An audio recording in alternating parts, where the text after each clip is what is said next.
Can everybody hear me okay? Give me one thumbs up out there. All right, good. We will start here in just a matter of seconds. I'll make my way down the lineup, giving people recording privileges. This afternoon, we'll have Tom Brands. Everybody hear me okay? Give me one thumbs up out there. All right, good. We will start here in just a matter of seconds. I'll make my way down the lineup, giving people recording privileges. This afternoon, we'll have Tom Brands. Everybody hear me okay? Give me one thumbs up out there. All right, good. We will start here in just a matter of seconds. I'll make my way down the lineup, giving people recording privileges.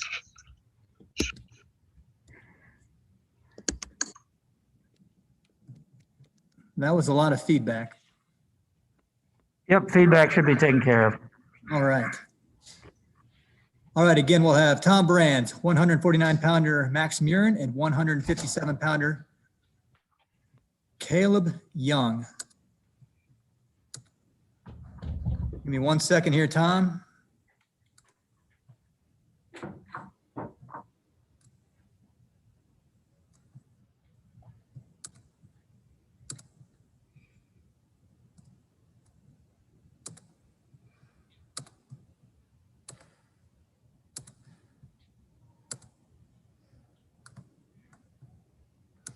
How's everybody doing?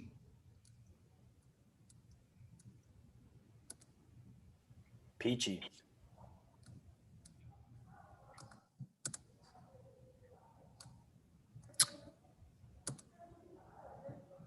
All right, thank you everyone for your patience. If I missed the recording privileges, please drop me a note in the chat. Otherwise, we will get started here. Anyone with questions for Tom Brands, please raise your hand, click on the participant button at the bottom of your screen, and we'll get started.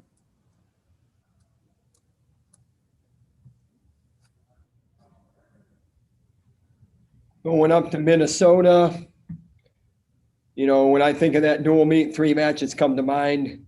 Heavyweight, 57, 33, and then 7 other weight classes. That's kind of how you approach a week like this. Key on the key matches, and really they're all key matches.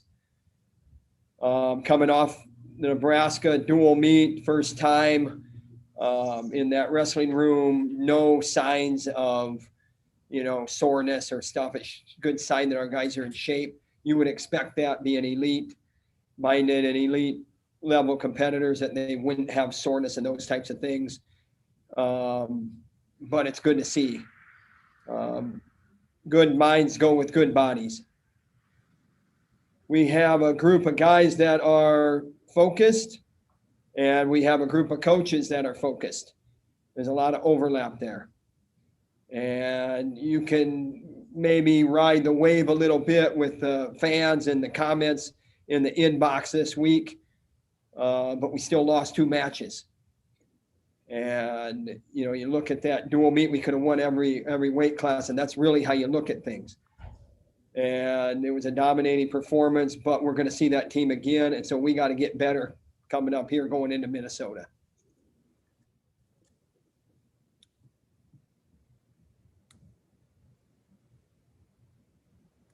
Any questions for Coach? We got Max Murin and Caleb Young. They're sitting in the shadow. I'm sitting in the hot light. So are we going to bring them in, Brewer, or are we good, or what? We'll get a couple of questions in. We'll start, Tom. The first question from Mike O'Brien. Coach, I think we knew before Friday how much Nelson enjoyed wrestling, but can you kind of take us through his journey the past couple of years, how he got to this point to be able to crack this starting lineup and showcase his talents the way he did? Well, we have a good thing at that weight class, so I'll start with that, Assad and Nelson Brands. We had a good thing at that weight class last year.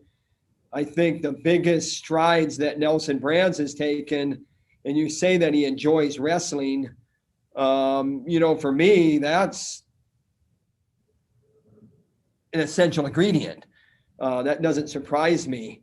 You know, he grew up in a household of wrestling. So to answer your question directly, consistency in his workouts, even in things out. The highs aren't so high maybe, and definitely the lows aren't so low. We all have days where we don't perform how we want to in the practice room or even in the competition arena. But you find a way to persevere and find a way to keep your hand raised when it counts in that competition arena. And he's started to iron that out for sure in a more consistent manner.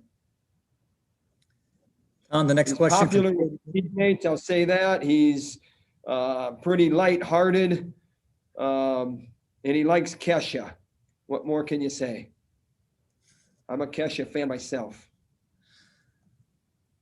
Tom, the next question from Cody Goodwin. Well, now I have to ask, what's your favorite Kesha song? I mean, I don't know. I mean, I can sing them all, but I don't know the title of any of them. I'll come back to that in a minute. You mentioned Caleb Young, big match obviously coming up this weekend. He looked aggressive and just real comfortable out there last Friday, and that was his first bonus point win since I think the Midlands. What did you kind of see, or where has he kind of maybe grown since, you know, over the time off that you guys have had? I mean, compared to this year to last year.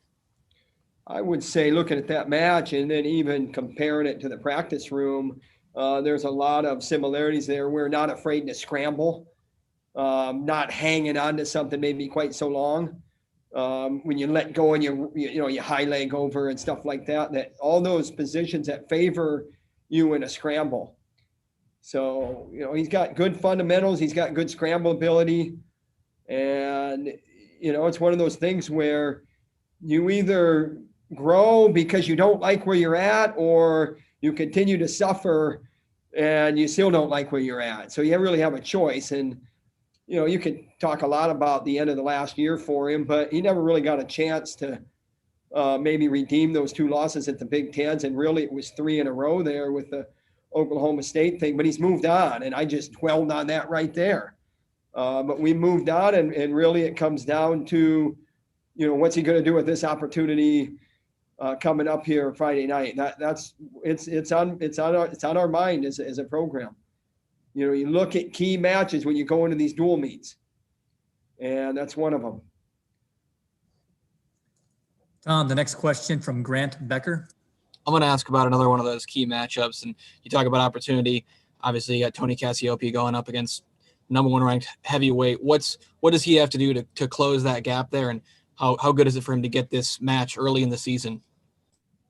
It's important. It's the next match on the schedule, and that's why it's the most important match for everybody, really. But nothing to lose.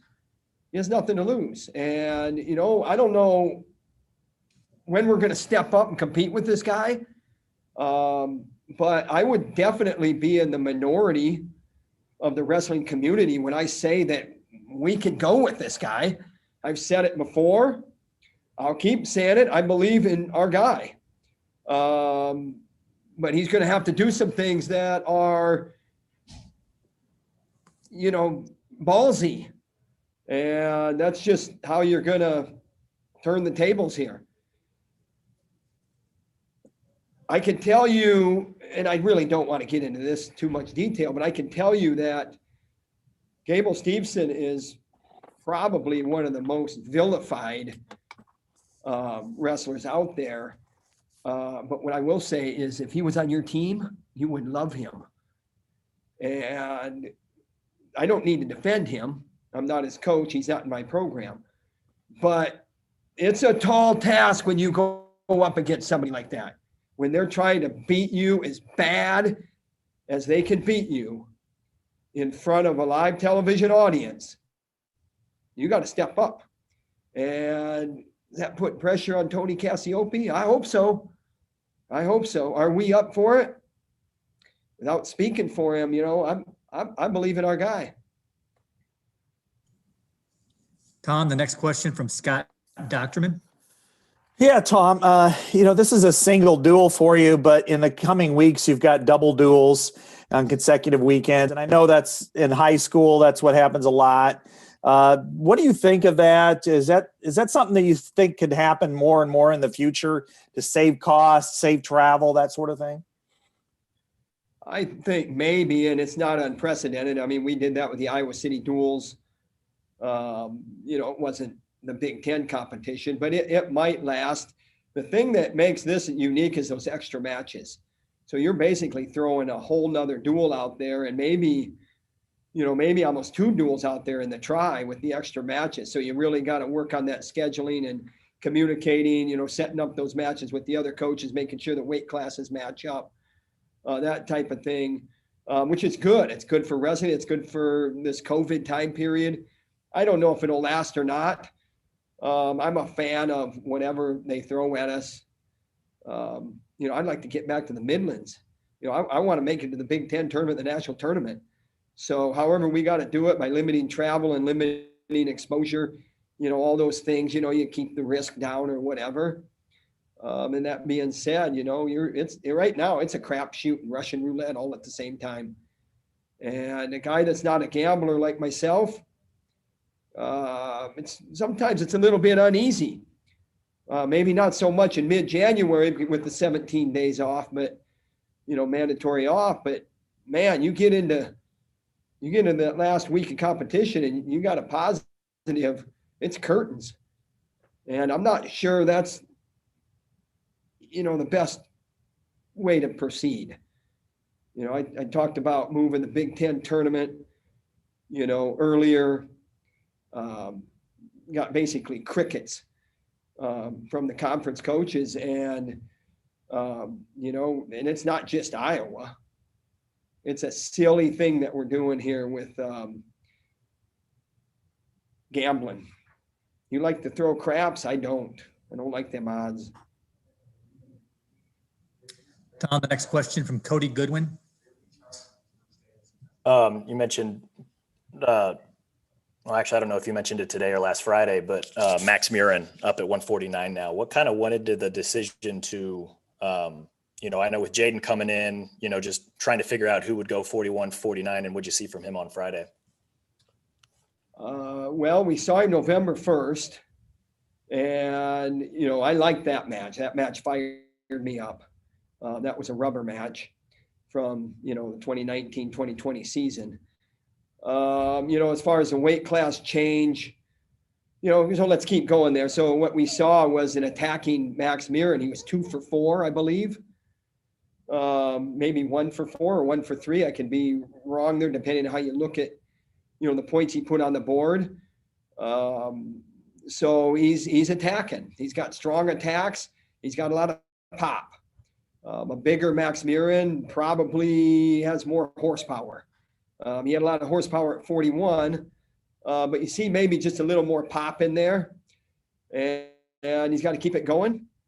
And then to answer the first or the other part of the question with Ironman, I think it was just something where Murin was getting bigger, and Ironman was an Olympic red shirt here last year, and probably teammates get pretty tight. There's probably a lot of conversations that I'm not at the table, and I don't know if it was an actual discussion or what. You can ask him. He's up next here, but those things work themselves out. And it doesn't mean that they're not competitive with each other, but it means that those things, they just fit a lot of times, especially when you have, it's not all harmony, but when you have good, feelings or whatever, good vibes in that locker room. It's probably a better word, vibes, where our guys get along. I mean, it's a blast in that locker room. Got time for one more. Cody, did you have a follow-up? Not exactly a follow-up, but I did have another question for Tom. I know you've been very outspoken about your support of women's wrestling, especially at the collegiate level. Have you followed at all the growth of girls wrestling in the state of Iowa and kind of, the numbers going on, especially with the state tournament in Coralville this weekend? Yes, and remember, we were a pioneer. Remember that. And we are continued, I should say, we will continue to be advocates, but there's a lot going on at all levels where there's growth, and the Division I level is just getting going with the emerging sports status. Wrestle Like a Girl organization, Sally Roberts, the leadership there. Division I wrestling, Sacred Heart has a program. It's a no-brainer that this is going to happen. And we are huge proponents, we are huge advocates, and we are huge fans of wrestling. I mean, look at Flow Wrestling had a main card And it was a women's match. And yeah, Burroughs and Taylor got postponed, but you know, they were a co-main card maybe. That was an pretty, you know, anticipated matchup, and it was pretty well promoted. And a lot of people wanted to see it, including me. So big fan of it. And, you know, even if Terry said it really good last year, it's here to stay. And even if you're not a fan of it, you have to admit that they're getting very, very good. And it's fun to watch. It's fun to watch. It's you know, maybe 20 years ago, maybe it wasn't. That's because they'd been wrestling for 1 year, 20 years ago, or whatever. And it was in a little group. And Tricia, you know, Saunders, Tricia McNaughton was really the only one that I knew of that, you know, wrestled. And I knew her name. And now you know everybody. Final question, Tom, from Mike Halas. Tom, you mentioned a moment ago that conference coaches were silent when it came to discussing possible moving up of the Big Ten tournament. Why do you think that was? I think it's complicated. I think it takes a lot of work. I think the Big Ten office has to weigh in. It's probably a political thing. I mean, it's a lot of work to get something like that changed. You know, and the thing is what's best, you know, and I'm not going to get into it too much, but man, we talk about the welfare, you know, we talk about health and safety, but we also talk about welfare. And for someone to miss COVID because you have a mandatory 17-day sit when there's no real evidence at this age group that you got to do it that way, you know, with the myocarditis, if I said that right. But you got to do it anyway, just because you got to kind of have a liability in there from the institutions and the conferences. It doesn't make any sense. And so, okay, if we're going to do it that way, then let's do this right. And then you say, well, if you move it back, then, well, what if they're positive going into the Big Ten tournament? You know, then that's a pickle in itself, or a jam in itself. But COVID is COVID. It's risky, and we got to deal with it. I don't want to dwell on that. All right, Tom, thanks a lot. We'll introduce the rest coming up here.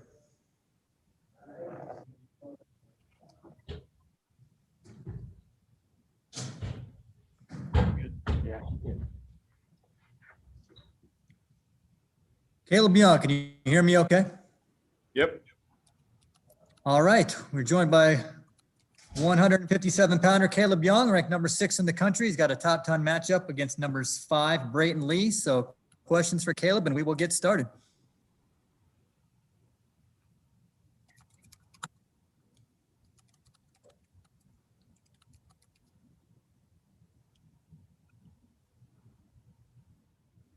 Caleb, the first question from Cody Goodwin. Hey, Caleb. Appreciate you guys doing this. How hard was, and I know that with the offseason, just the way that the NCAA championships got canceled, it was probably, you know, a frustrating offseason for everybody, but especially for you, just the way that, you know, not having the Big Ten tournament you probably wanted. How did that kind of fuel your offseason, if it did? I mean, I feel like Big Ten tournament obviously didn't go the way I wanted it to. So I was looking forward to kind of redeeming myself, I think, at the NCAAs. And I mean, not having it was definitely a bummer for everybody, not just for me, just because I wanted to redeem myself. But I mean, everybody had it sucked for everybody. So I feel like I don't know, this off season just another chip on my shoulder, maybe. Put in more work, I think. Even maybe not even more work, but more concentrated work, more reason to push extra in workouts. And I mean, it was definitely there, and that's a reason for that. But I don't know. I still haven't won an NCAA title either way, or a world title or an Olympic title. So that's still there either way, I think. And I just gotta keep getting better. Yeah. When you say concentrated, I mean, were there specifics that you were maybe working on this offseason in response to last year? I mean, I'm always working on different wrestling things, like getting better at my wrestling, but I think more of what I need to work on, like this last offseason, was just more just sharpening up my brain, working on mental exercises, different things that we get from our coaches. So I think more of that side. Caleb, the next question from Scott Docterman. Yeah, Caleb, how does what Spencer is able to do on the mat influence you as a team individually? I mean, do you watch him? Does he help you in any single way? You know, even though, you know, you probably don't even practice against him because of the weight difference. Yeah, I think watching Spencer is, I mean, you watch him and you want to go out there and you want to emulate what he's doing. Maybe not, I don't want to wrestle exactly how Spencer wrestles because that's not my style. He does different moves than I do, but just the way that he does his moves and how he dominates people, I think that's how everybody on our team wants to wrestle, and that's how everybody on our team should strive to wrestle because I mean, Spencer won the Hodge Trophy last year, and if we can give him competition and we can have 5, 6, 7, 8, or even 9 guys competing against him for the Hodge Trophy, then I think we've got a pretty good thing going for our team. Caleb, the next question from Mike O'Brien. Caleb, can you walk us through kind of how you've seen Nelson Brands develop over the years? You know, someone who was maybe part of the program even before he necessarily got in the practice gym, just given his proximity and connection. You know, what you've seen and how he's worked to get to where he is today. I think Nelson's made huge strides since he's been here. He's probably one of the strongest guys that I practice with on our team. When he gets a hold of my leg, it feels like he might tear it off sometimes, but he's made just, I think Tom was talking about consistency in his workouts. I think that's been something that's been really big for him in his wrestling. I think it's allowed him to really grow. And I mean, I can't see where he's going to stop getting better because I think he's still got more potential to become. Do you remember to follow up? Sorry, any kind of interactions necessarily before he was enrolled at Iowa when he was still in high school? I'm sure he was probably around the guys, I would imagine. Do you remember him back then? Yeah, for sure. I mean, it's not really a secret, but I'm married to his cousin, so I saw him a decent amount, and he'd come work out with us off season and whenever, just see him all the time.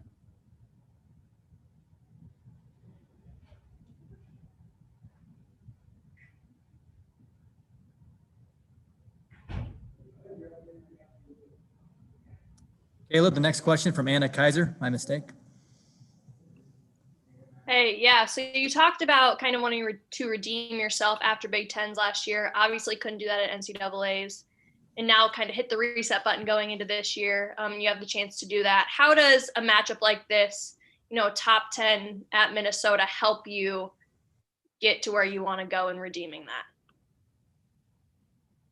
I think that every time I step out on the mat, I want to represent myself the best I can. And I just want to put my best wrestling out there. So we wrestle in the Big Ten Conference. So I'll probably wrestle a lot of guys that are top 10 in the country, a lot of guys that are top 5 in the country. So I think every time I step out on the mat, I can just represent myself to the best of my ability and put my best wrestling forward. And I think that'll get me where I need to be. Anything else this afternoon for Caleb Young? All right, Caleb, thanks for your time. Sweet. Thanks.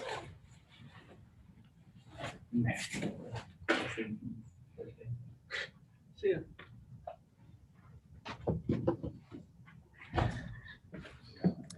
All right, our final guest this afternoon is Max Murin. Max, can you hear me all right? Yep. How's it going? Hey, I'm doing really well, Max. Thanks for asking. All right, we got a couple questions for you, Max. The first one from Darren Miller. Hey Max, is there do you feel different out there physically at 149? Coach talked about you having horsepower with pop now at that weight class. Yeah, definitely. I definitely felt myself getting bigger. Even like last year, going in the off season, I felt myself getting bigger, and I feel really good out there at 49, and it's a really good weight class for me. Max, the next question from Cody Goodwin. Hey, Max. Love the sweatshirt, by the way. Big Mac Miller fan. Was there a conversation between you and Jaden when it came to trying to figure out 41, 49? Because I know we talked a few years ago about you maybe wanting to naturally move up at some point. Was this just the right time to do that? And what was the off season like, knowing that that was probably in your future? Yeah, I mean, it was a pretty easy conversation, actually. I remember Ironman, I kind of went up to him and I was like, hey, I want to go 49 next year, but like, what are you thinking? And he was like, I want to go 41. And I was like, well, perfect.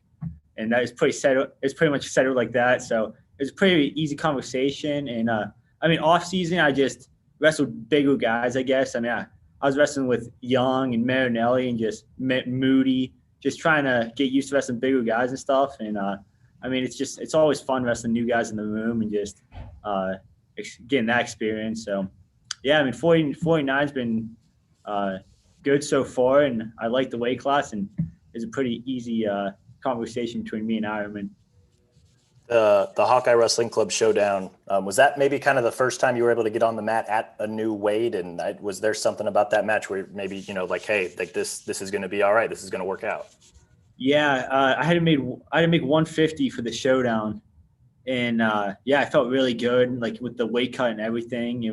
Felt like a good weight class. So, I mean, it was a good I guess test for the rest of the season. So, yeah, I mean, it was perfect. Max, the next question from Mike O'Brien.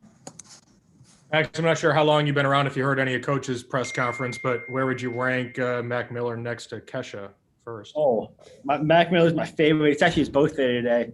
I mean, if he would have been his birthday, I guess now he passed away, but he's my favorite, by far my favorite rapper, singer. So, yeah, I mean, I definitely rank him in front of Kesha. I'm not that big of a Kesha fan. Gotcha. We got to Kesha. The coach said that was Nelson's favorite artist. Asking about Nelson, how have you seen him, in his years? Obviously, that class right in front of him. How has he developed since he got into the building to finally, crack that starting lineup when it comes to duels, and for him, hopefully stay there? What have you seen out of his effort and his consistency over the years? Yeah, I mean, Nelson Brands is a really good wrestler. I mean, obviously, and I mean, I think it's really starting to show, but he has unlimited potential. I heard Young saying how strong he is. And I mean, you can see that in the weight room and the wrestling room. Nelson Brands is going to be really, really good. Max, the next question from Darren Miller. Well, Max, you can call me Mac Daddy Miller if you want, but not to talk too much more about Ironman, but you have an interesting perspective being a teammate around his weight range. What's something interesting about him that maybe the media doesn't know yet? The dude loves tattoos. Next time you talk to him, ask him about his tattoos. He can go on and on and on about what tattoo he's going to get next and that. But I mean, on a serious note, he's just an incredible wrestler. Great guy to have in the room. I mean, it's just it's awesome having him on the team this year. I mean, he was around last year, but it's great having him on the team in the lineup this year.